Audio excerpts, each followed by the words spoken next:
Welcome to another episode of Running Across My Mind. I'm your host, Juan Shack, and I'm here to talk to you about something that probably everybody is going to look at me and think I'm crazy. 2020. Now, what could I possibly say about 2020 that's a good thing?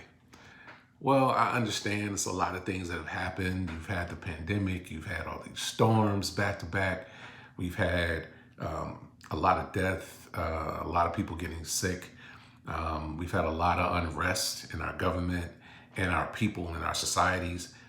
But honestly, I have definitely seen some things change for the better when it comes to 2020 and what I've experienced. Um, just think about, at first when we started sheltering in place, that we were seeing pictures of the earth actually having time to heal. That is huge because we have done a lot of damage to it.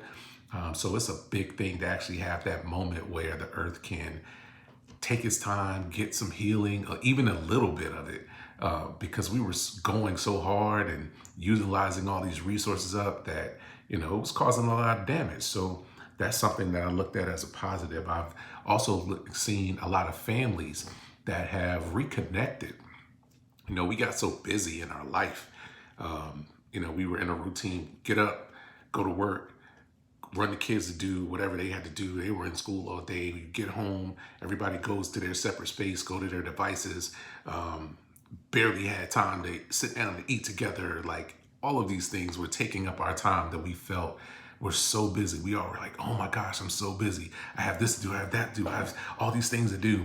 And then we were forced to just stop and actually sit and take a moment and reconnect with what we essentially are based off of, which is our family.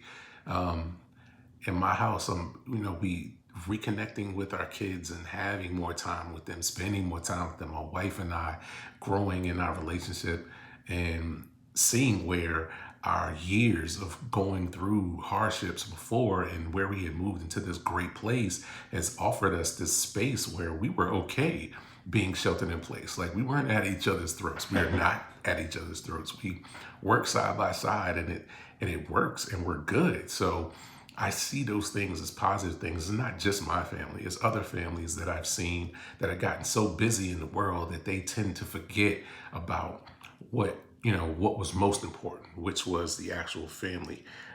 Those things that something else that I've seen, those things that we said that we didn't have time for, and we would always stop and say, I'm good. I can't do that right now because I have so many other things going on. And it was like, I should do this, I should do that, I should do the other. And you never just sat down and had time to do those things or even think and plan it out. You've gotten that time back because a lot of things were shut down. A lot of the noise that was in your life was quieted to give you a moment to process, to think. And that could be, with anything. Is if that's you writing a book, which is something that I'll talk to you about in a few. But if writing a book or building a relationship or getting closer to God or reconnecting with, family or starting a business or any of numerous things that could have happened that you always said that you had too much going on to take a time and focus and run a plan for, you actually have it now. So that's a positive thing. I see that as a positive thing. I've seen a lot of people creating businesses in these spaces. Also, like it's crazy because you don't even think that there are that many people out there that have these creative minds and are going and have something that they want to get out to the world, but they never had the opportunity to do it, and now they are. I myself have created an LLC.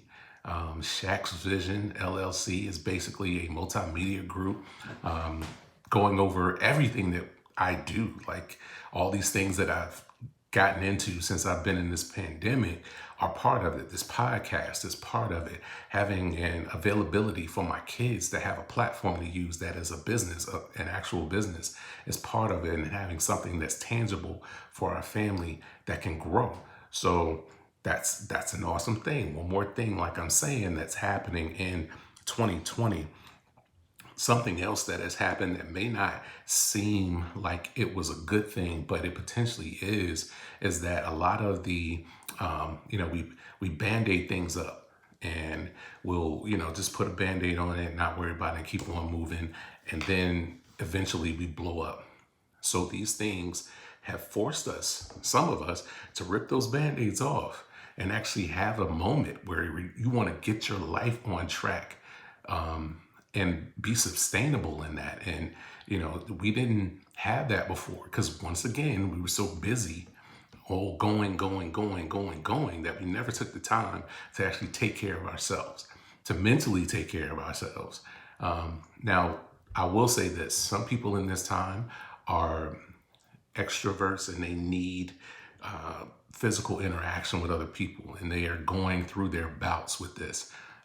So, yeah, completely get that and understand if that's something that you need. And I'm hoping that you're getting it because that is essential to who you are and your well being. Definitely do that.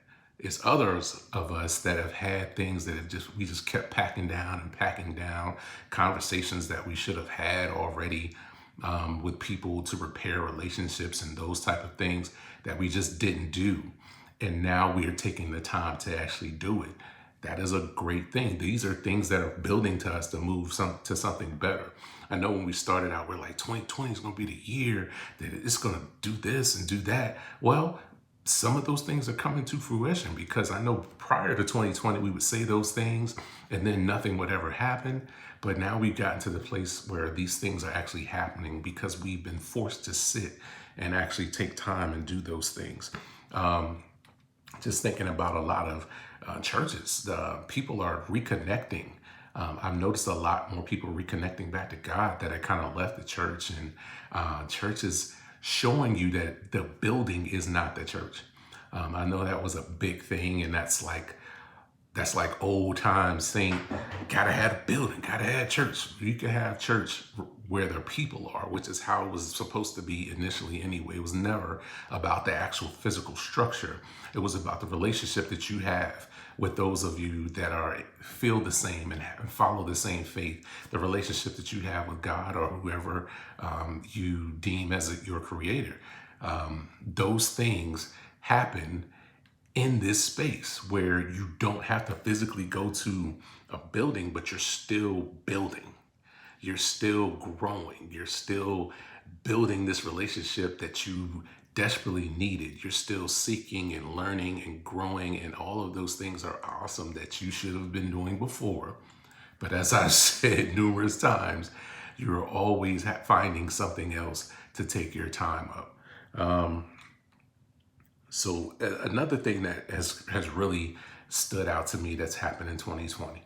So we've been talking about this topic of racism. That's been a lot of the podcasts that I've done have had that element to it. But we've never gotten to a point where it was so exposed and people were actively working to change.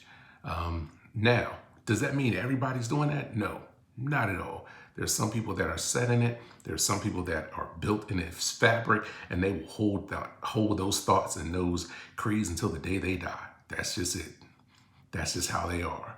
But what I've seen is there are a lot of people that are trying to understand now.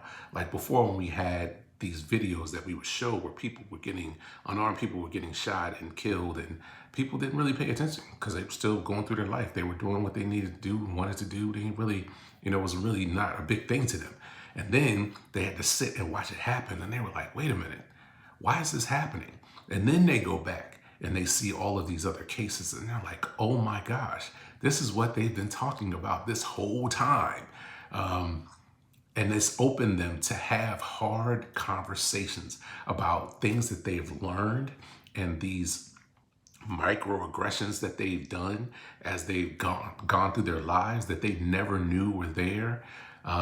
It's exposed those things. And there are some people that are actively trying to change.